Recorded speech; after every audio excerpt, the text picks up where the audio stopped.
A reading from the Gospel of Luke. Jesus said to his disciples, "Who among you would say to your slave who has just come in from ploughing or tending sheep in the field, 'Come here at once and take your place at the table'? Would you not rather say to him, 'Prepare supper for me, put on your apron, and serve me while I eat and drink? Later, you may eat and drink'? Do you thank the slave for doing what was commanded? So you also, when you have done all that you were ordered to do, say, 'We are worthless slaves. We have done only what we ought to have done.'" When I moved here in 2015 to take up this wonderful post as Dean of St. James Cathedral, I ceased to be ordinarily Reverend. I became the Very Reverend.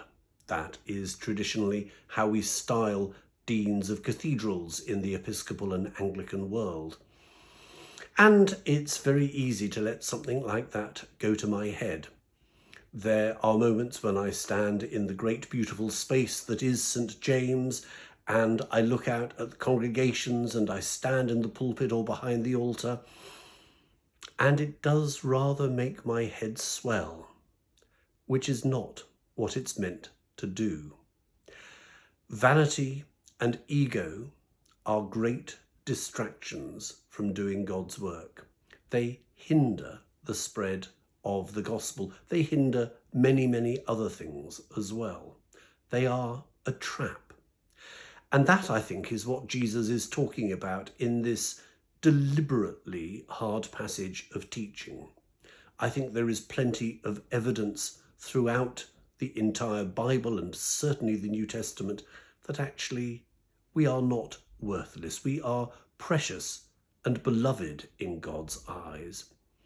But along with that comes a call, a vocation given to us by God, a call to build the kingdom and proclaim the good news. And that is indeed what we ought to do. But sometimes we let our vanity and our ego and our own desires get in the way. Jesus is warning the disciples, don't fall into that trap. Like the disciples, at times we can be pretty weak and pretty shabby. Things get worse before they get better for the disciples. We know that full of cowardice, they betray Jesus and they flee, and he dies alone on the cross. But restoration and resurrection happen, and in the Acts of the Apostles we see some of them becoming remarkable heroes. And certainly pious belief suggests that pretty much all of the 12 end up dying a martyr's death courageously for their proclamation of the gospel. We are called to proclaim the gospel and to make sure it is the priority of our lives. And when we do that, we build the kingdom, we change the world for the better, we do what God is calling us to do. Let's make sure we can embrace our call, our vocation, without letting vanity and ego get in the way and distract us from God's vital work. Amen.